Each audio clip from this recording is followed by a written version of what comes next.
Welcome into the Triple Option presents the Offseason here on the 365 Sports YouTube channel. We're going to go through possibly every team in college football if we can, at least the ones that we have time for, starting from the Big 12, bottom up, and tell you what went wrong, what went right, how to fix it, or how to continue to improve on that trajectory. We're with the BYU Cougars today, what went wrong and how to fix it in Provo.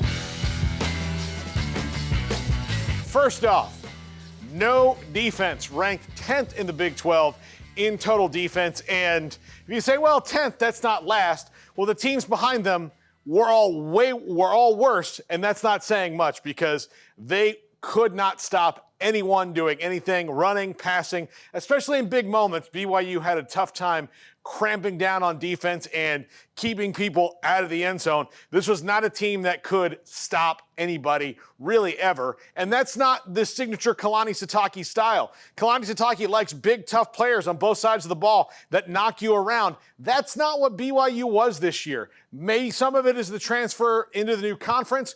Some of it might be depth issues, but not what they wanted for BYU in year one in the Big 12. Problem number two, QB carousel. Keaton Slovis comes out of the portal and was and got injured. They had to play Retzlaff towards the end. He played well in spots, but ultimately did not have the same guy all year long, and that's usually a recipe for disaster. You've got to be more consistent and steady at the quarterback position if you want to win. Also, depth. This was not a team that was extremely deep this year, which is a little bit surprising because a lot of the thoughts on BYU were because of the schedule they played as a major independent for the last decade plus, they would be more ready to step into the Big 12 than anybody else. That was not necessarily the case. They were not ready. And now sometimes things ebb and flow with your roster. This was a very ebb roster that went kind of away from the BYU Cougars, and they could not get it. So how do you address this problem? Well, one, you got to get bigger. Get bigger, get stronger, get those guys who fit Kalani Sitake's system. They just didn't seem to have it this year. So go in the portal, get your recruits. You're always going to have some older guys on BYU's team, although that is an advantage. I think it's a little bit overblown over time because you have the guys that go on the mission trips and come back. That's more of a maturity thing, not necessarily a skill thing. So get bigger, get stronger, get faster to be a Big 12 contender. That's what you're going to have to do.